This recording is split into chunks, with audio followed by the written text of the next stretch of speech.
Have you ever just stopped and looked at your hand, or maybe the chair you're sitting on, and really wondered, what is this stuff? What is it actually made of? Well, today we're going to crack that code. We're diving deep into the world of atoms and molecules, the tiny, tiny building blocks of, well, everything. So, let me ask you this. What if I told you that everything you can see and touch is all made of these invisible little particles? And not just that, but these particles are all following a secret set of rules, like a hidden language. Sounds like something out of a movie, right? But it's not. It's real. And today, we're going to learn how to read that language. So, let's start with the big question. What are these invisible building blocks? You might be surprised to hear that this isn't a new idea at all. Actually, to get to the bottom of it, we have to go way, way back in time, long before we had any fancy labs or microscopes. Picture this. Thousands of years ago, thinkers all over the world were wrestling with this same idea. In ancient India, a philosopher named Maharishi Kanad talked about parmanu, these ultimate tiny particles. And over in Greece, Democritus had a similar thought. He figured if you take something and just keep cutting it in half and in half again, eventually you have to reach a point where you can't cut it anymore. A final, uncuttable piece. He called it atomos, which literally means indivisible. And that's the name that stuck, the atom. Okay, so we know they're small, but how small? Well, that number you're seeing, that's 1 nanometer. To give you some perspective, take a single strand of your hair. It's about 80,000 nanometers wide, so an atom is just impossibly small. They're so tiny, they're actually smaller than the waves of light we use to see. And that's it. That's the whole reason you can't see them.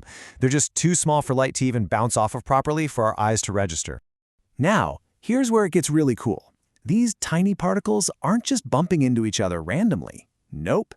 There are rules. There are strict laws that they follow, almost like they're in a perfectly choreographed dance. So let's check out the 2 most important rules of that dance.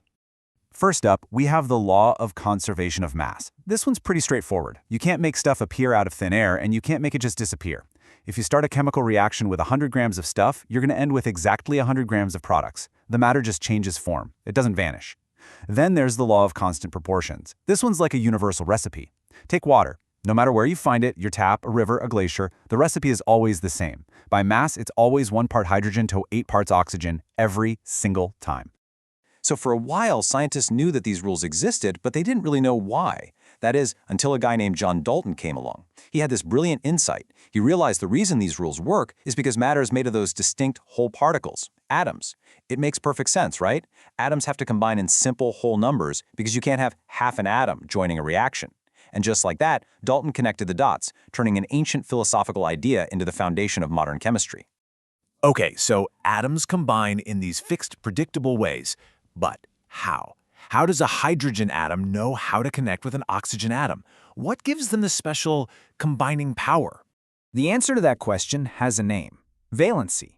You can think of valency as an atom's, well, let's call it its social skill.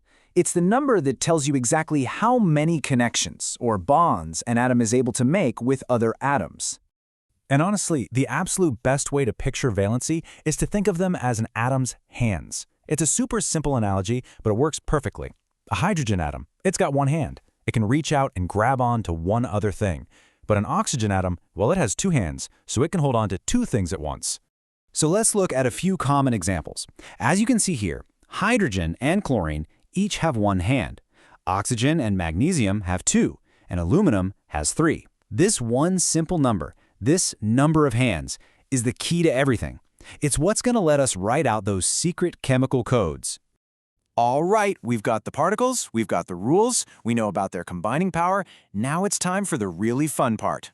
We're going to use all of this to write the secret code of matter for ourselves. We're going to write some chemical formulas. And there's this super easy trick to do it. It's called the crisscross method. It's literally just 3 steps. 1, you write down the symbols for your elements. 2, you write their valency, their number of hands, right below them. And 3, you just crisscross. You swap the numbers, and they become the little subscript numbers for the other element. Let's just do 1. It'll make perfect sense. Okay, let's make magnesium chloride. First step, symbols, Mg and Cl. Next step, valencies. Magnesium has a valency of 2, and chlorine has a valency of 1. Now for the magic, crisscross. The 1 from chlorine slides over to magnesium, and we usually don't write the number 1, so we just leave it. The 2 from magnesium slides over to chlorine, and what do you get?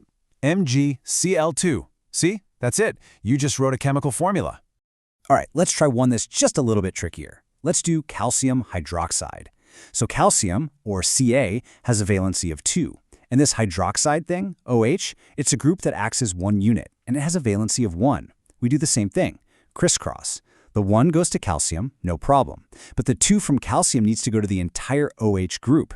So how do we show that? Simple. We just put the OH in parentheses and put the 2 on the outside. And there you have it, CaOH2. So let's take a step back for a second. What have we actually been doing here? What's the big picture? We've essentially just learned the basic grammar of the universe, a simple set of rules that explains how everything gets made. I mean, really think about that for a second. The air we're breathing right now, the device you're watching this on, it's all built using this exact language. A handful of atoms, their ability to connect, and a few simple laws. It's incredible. When you learn this stuff, you're not just learning chemistry. You're learning how to read the actual blueprint for reality itself. The only question is, now that you know the code,